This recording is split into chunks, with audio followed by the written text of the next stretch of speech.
it's extraordinarily humbling, and I mean, it's kind of beautiful in a way that as creators we get to do something that's true to our hearts, and then other people pick up on that same sort of passion. We're taking all these risks with the game and making a more complicated game, a more nuanced story than we've ever done before, and it's something we really wanted to play, but we had no idea what the public, how they would react to it. And of course it was really, really exciting for us to see that people didn't just buy into it, but they were really excited about the world and the story and the themes and the subtext that we were putting into it. Really, people just got the game 100%. You know, as an artist, as a creator, you want people to love your work. You want it to cause some emotional reactions. So it just kind of leads us and encourages us to keep going in the directions that inspire us.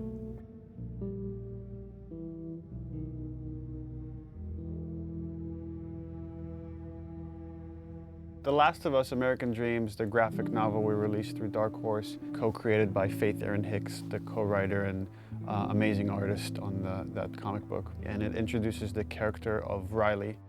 And in it we get to see kind of Ellie coming out of her shell, and she starts taking on these attributes from Riley, but it's the first day they meet. And it became really interesting to us to say, okay, months later, after these two have become best friends, and they've had this falling out, where does that relationship go? In discussing ideas, it's like, what if we got to play through that kind of relationship? What if we saw that relationship? And it gives us an opportunity to test out various mechanics and storytelling ideas that maybe we couldn't test on the scale of the full game, but doing it in a smaller time frame allows us to try out these ideas and say, okay, that's interesting. How did that work? The comic book was kind of a great way to see a little bit of what Ellie and Riley's relationship was. So when we set out to design the world, we already had a point of reference that there had already been some great work done just in terms of some of the visuals and some of the language between Riley and Ellie. I think we had a sound story pretty early on that we felt was compelling enough to okay, that justifies us moving forward with the idea of single-player DLC. Now you have a team of some burnt-out, frazzled people that you're trying to say, like, okay guys, let's go again. Can we do it again?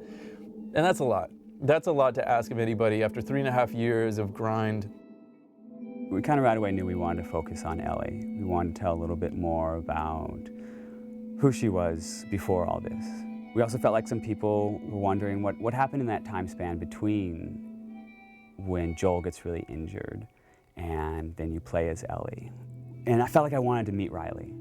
Like I want to know her. I read a little bit from like the comics, and you kind of had this image in your head in the character, but you kind of really don't meet them until you start to see them. And once you get the actor in there, once you get these people, they really start to come out. All this time I thought you were dead. Yeah. It was interesting sort of this time around to be with someone new. When Yanni came in during casting, I was like, that's totally who I saw in the comic book. That's totally her, that's totally who I heard. You need to cast her. I was a bit intimidated to kind of come on to something that's so big. It's different, Ashley started with it, and you're, coming in, I guess, as a sophomore, you know what I mean? Like, you feel like, oh gosh, am I gonna fit in? And then, will I really be able to live up to the standard that's so high? With The Last of Us, we got to see the events that led to who Joel is during the game. We never get to see that with Ellie. With Ellie, we're picking her up at the outset of the journey. What this DLC really allowed us to do is focus on Ellie's life prior to that journey. And we get to see, she's just a kid, ultimately. Despite, the journey she's about to go on, you get to see her have fun, and you get to see her playing with her best friend, and you get to see her be romantic with someone. You definitely see a very different side to Ellie. Being with another teenage girl sort of brings out that playfulness and that silliness that you see glimpses of that with Joel, but it's different hanging out with a 40-year-old dude. You know Ellie as this really tough, strong kid that has gone through so many crazy things and has seen so many things, to this other side of her, a little bit more vulnerable, softer side of her through the eyes of Riley. So it's a really interesting relationship there because you get to see somebody who really influenced who Ellie is and taught her how to survive and be strong. And then you see that playful Ellie, and you see the events that are shaping her and changing her, and how she loses the one person in this world that she cares for. And then you understand why she's willing to fight tooth and nail to not lose Joel. She's already lost this person that she loved. She's not about to let it happen again.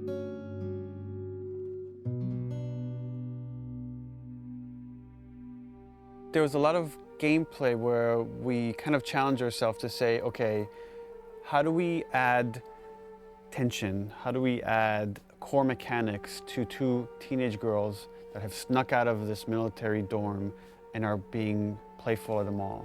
There are large portions where there is no combat, where we're really focusing on the narrative connection between you and an allied character. What's really important to us is how we parallel the player's emotional experience in the characters and vice versa. We want you to always be feeling the way that the characters are feeling. What the fuck are you looking at? We look at contrast a lot whenever we're trying to create pacing of things. And you can't have your lights without your darks, your highs without your lows. So while we're looking at the Ellie storyline, we also want to contrast that with what's happening in the desperation of Joel.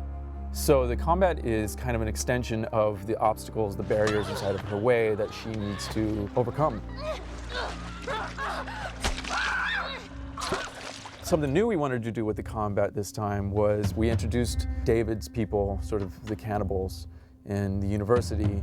By pulling David's crew into the mall, we also thought it would be intriguing to create some new technology where we had the infected fight the humans. We developed a number of setups, combat setups, during the DLC where the player has the opportunity to pit those two sides against each other. And for us, this was really interesting because this allows you to use one faction as a weapon against the other. Now you're able to use these distractions almost as bait or as lures. So that creates this whole new way to think about a combat space and to think about ways that you move around. But it still drives home that idea that it's a desperate world and you're trying to survive in it. The main themes that we're playing with, I think, are love and loss and, on some level, devotion. What lengths do you go to protect the ones that you care about? If you never know if you're going to die tomorrow, in the next hour, in the next few minutes, every moment spent with those you love is a moment to cherish. The relationship between Ellie and Joel, it dealt with survival, it dealt with loyalty, and ultimately it dealt with love. The love of a parent to a child or a child to a parent. The DLC is not that different. In this world, all you really have are your relationships and your friends. I mean, that becomes everything. And I think that's sort of reiterated in the DLC. One of the great things about Last of Us was how much people related to Ellie and enjoyed Ellie and saw her as this strong character. And here we'll get to see how her time with Riley has become that and something that propelled her to be able to go on this journey with Joel.